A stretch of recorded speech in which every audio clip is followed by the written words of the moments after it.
everyone, our topic for today is all about critique on the Responsible Parenthood and Reproductive Health Act of 2012, Republic Act number 10354, also known as RH Law. Lesson objectives. This module discusses background, rational silent reviews, and potential impacts of the Responsible Parenthood and Reproductive Health Act of 2012, or RA 10354, also known as RH Law. First, understand the fully background of rational silent provision impacts the Responsible Parenthood and Reproductive Health, also known as RA 10354. Second, have a stand position on whatever he or she agrees or disagrees on the existence and legality of the said law. Introduction. As you will notice, it is quite common for your grandparents have 7 or 8 siblings. Some even have more. This is not a commonplace. Nowadays, the most couple settle for 2 or 3 kids. That's why not some of you have few siblings unlike previous times. Rationale of RH Law. The Responsible Parenthood and Reproductive Health Act 2012, or RA 10354, known as the RH Law. A vision of the poor will have access to reproductive health, goods and services which they cannot afford.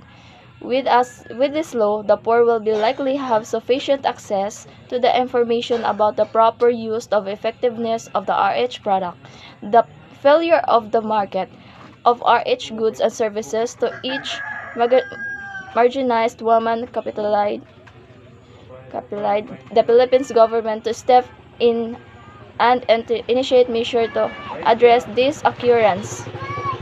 However, RH Law was depicted by the paintings of the promoting abortion and abortifacient product, those of saintful forward upon by the Catholic Church.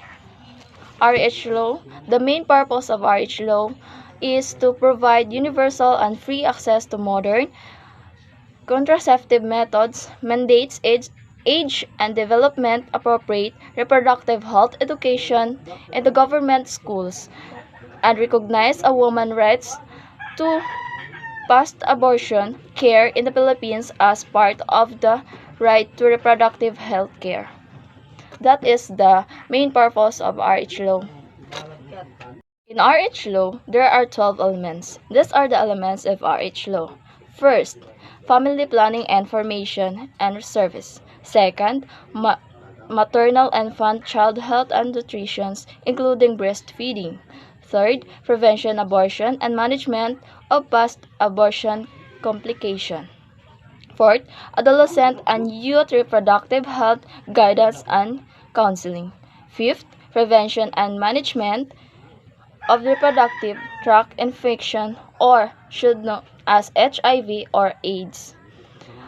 Elimination of VANC and other form of sexual and GBU. 7. Education and counseling on sexuality and reproductive health.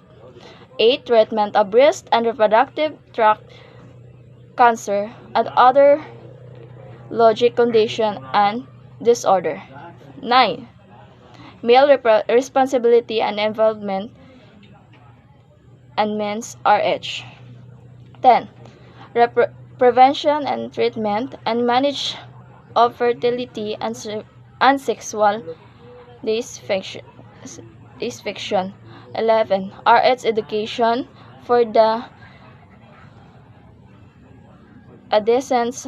And 12. Mental health aspect of reproductive health care. That's are the elements of RH Law. Prohibited acts. The law provides for penalties for persons who perform certain prohibited acts, such as the following: knowing with malicious intent, withholding or impeding the dissemination of information about the program and services provided for in this act, or intentionally giving out incorrect information; refusing to perform voluntary ligation and vasectomy and other legal and medically safe reproductive health care services on any person of legal age on the ground of lack of disposal, consent, or authorization. Refusing to provide reproductive health care services to an abused minor or an abused pregnant minor whose condition is certified to by an authorized DSW official or personnel even without parental consent, particularly when the parent concerned is the perpetrator. Ang RH law nagatubang og mga soliran tungod sa constitutional provision nga nag-emphasize sa pagpanalipod sa kinabuhi lakip na ang kinabuhi sa wala pa matawo. Ang mga pro-life groups nag-advocate alang sa natural nga mga pamaagi sa pamilya nga plano, samtang ang mga nagsuporta sa RH law nag-argue nga ang scientific na mga findings mo disapprove sa mga aligasyon sa abortion o abortifacient ng mga produkto. Ang tumong sa RH law mao ang paghatag og kagawasan sa mga kababayen-an pagpili sa ilang gipili nga pamaagi sa pamilya nga plano walay hatol paglimit. Legislating RH. The road to the enactment of the RH law was a painstaking path. The main blockade was the constitutional provision, particularly that provided in Article 2, Section 12 of the 1987 Constitution, which mandates that the state recognize the sanctity of life. It shall equally protect the life of the mother and the life of the unborn from conception. In this regard, the 1987 Constitution itself mandates that the Philippine government must recognize the importance of life and protect the life of the mother and unborn. Ang pagsugod sa RH law sa Pilipinas nakatambong og mga challenge tungod sa usa ka constitutional provision nga nag-emphasize sa pagpalipod sa kinabuhi lakip ng kinabuhi sa wala pa natawo. Kini nga provision gi-interpret nga anti sa artificial nga mga pamaagi sa pamilya nga plano. Ang gikonsidera nga anti-life ang mga pro-life groups nag-advocate alang sa natural nga mga pamaagi sa pamilya nga na plano.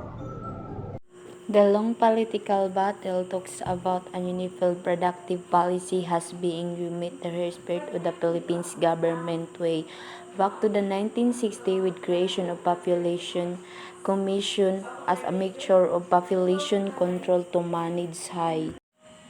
Para maiwasan ang kahirapan sa inyong lugar, nagamonitor si CBCP sa population kay para maiwasan ang pagtaas ng rate sa inyong lugar. Paglisod sa inyong lugar kay tungod kay naadlok sila nga motaas pa ang rate ng kalit. When we say HR law is para ni sa tanan modern constructive for all citizens sa mga tigulang tapos included to provide to community sa mga community ng mga tao. Apel na siya sa government under sa HR. In 2015, the Philippines Foods and Drug Administration FDA was halted from distributing or issuing new constructive certificate causing many licenses to expire.